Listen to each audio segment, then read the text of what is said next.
Bonjour, bienvenue dans une nouvelle vidéo sur la cybersécurité. Donc ici, on va créer un laboratoire sur Windows 2000 pour exploiter la file Buffer Overflow sur le logiciel SLMI 5.5. Il faudra aussi installer le debugger Immunity ainsi que le plugin Mona. La première chose à faire, c'est d'installer Windows 2000. Donc ça, vous regardez sur internet, vous téléchargez l'ISO, vous le faites sur VirtualBox et vous récupérez une clé. Il y a assez de tutoriels qui existent. La deuxième chose, c'est de télécharger le debugger. Donc les debuggers, on peut soit télécharger sur Immunity Debugger, on va dans Download, là vous mettez n'importe quoi, vous mettez pas par exemple des vrais, par exemple vous mettez une fausse adresse, vous faites Download et ça va fonctionner. Soit vous allez sur le site de GitHub Kabanda et là vous pouvez télécharger à partir du dépôt GitHub les différentes versions de Immunity Debugger. Il faut récupérer le fichier Mona, donc sur Corellan Mona sur son GitHub,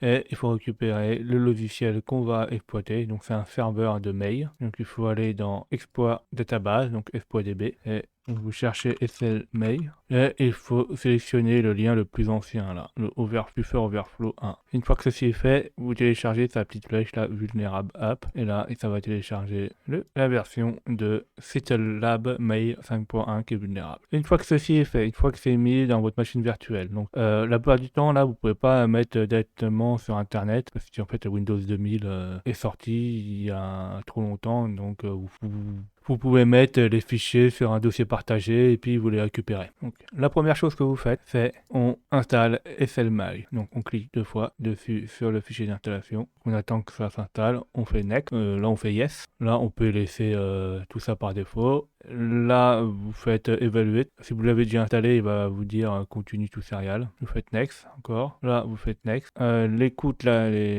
sur toutes les adresses là, on dit sur toutes les adresses IP qu'elle est toujours présente sur le réseau, donc on fait Next. Le domaine name, on peut le laisser, on fait OK. S'il y a ce numéro, le DNS, on le laisse. Là, le DNS à cette machine, on répond no. Et là, on fait Next. Minimum d'espace sur le disque dur, du pourcent, ça va. Vous pouvez mettre, si votre disque dur est trop petit, vous pouvez mettre même 1%. De toute façon, là, on va pas utiliser l'espace disque, pas beaucoup. Et là, Remote Rootkey Authentification, on peut le laisser cocher. Remote Administration, vous choisissez le nom d'utilisateur de votre section.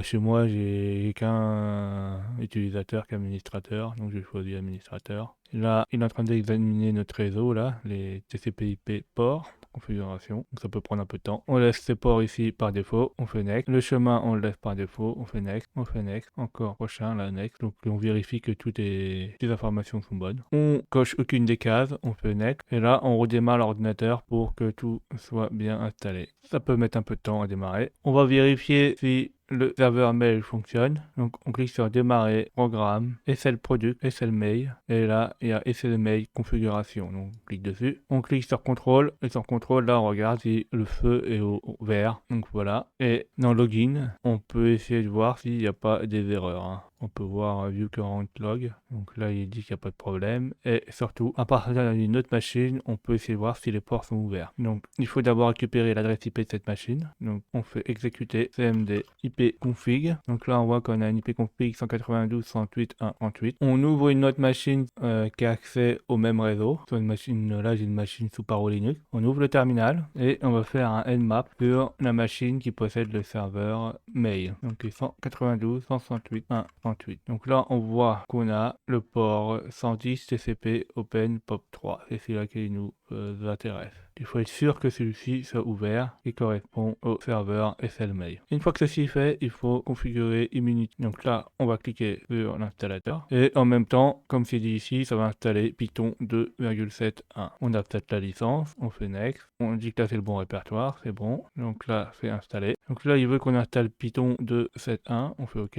On fait installation pour tous les utilisateurs. On fait Next. On laisse tout ça par défaut. On fait Next encore. On fait Finish. Et là, normalement, on a un icône et c'est bon. Alors, il y a quelques réglages à faire. Il faut installer Mona. Alors, Mona, dans l'installation instruction, il dit qu'il faut installer Python 2.7.14 au minimum. Donc, une 2.7x. Donc, ça a déjà été installé avec Immunity. Et qu'il faut mettre le fichier mona.py dans le répertoire PyCommand folder à l'intérieur de Immunity Debugger application du répertoire. Donc on va faire ceci, on va dans poste de travail, on va dans disque local C, on va dans programme file. Là, par défaut, Windows 2000 ne laisse pas voir les fichiers, donc vous faites afficher les fichiers. On clique sur Immunity Inc, Immunity Debugger. On clique sur pcommand, et dans pcommand, là, on copie le fichier mona.py, copier-coller. Donc là, Mona est fait. En plus, il faut lui créer un répertoire des postes de travail de Mona. Donc ça, on va à la racine de notre disque local C, là. On fait clic droit, nouveau, dossier, et là, on crée un répertoire qui s'appelle Mona. Maintenant, il faut configurer notre debugger. Donc par défaut, les fonds de Unity sont tout petits, ils sont pas très lisibles. Donc ça, on peut aller dans Options, Apparence, Fond. On peut faire change et on peut par exemple mettre un fond qui est 12 et là ça sera beaucoup plus lisible. Là il faut configurer les pages de travail pour Mona. Donc là tout le laboratoire que je fais ça sera pour le prochain exercice. Donc à un certain moment il nous dit de configurer en mettant Mona config set working folder et le répertoire Mona et la variable p. Donc on va faire ça, on va faire Mona config set working folder c'est Mona, pourcentage P. Une fois que ceci est fait, on valide. Et là, c'est bon, il marque Creating File, Setting, Working Folder, le new value paramétreur, Working Folder. Donc ça veut dire que ça a fonctionné. Donc maintenant, notre laboratoire est prêt, il fonctionne. J'espère que vous avez appris des nouvelles choses. N'hésitez pas à mettre des commentaires, des pouces bleus, à vous abonner et surtout à cliquer sur la cloche pour être au courant des nouvelles vidéos qui sortent.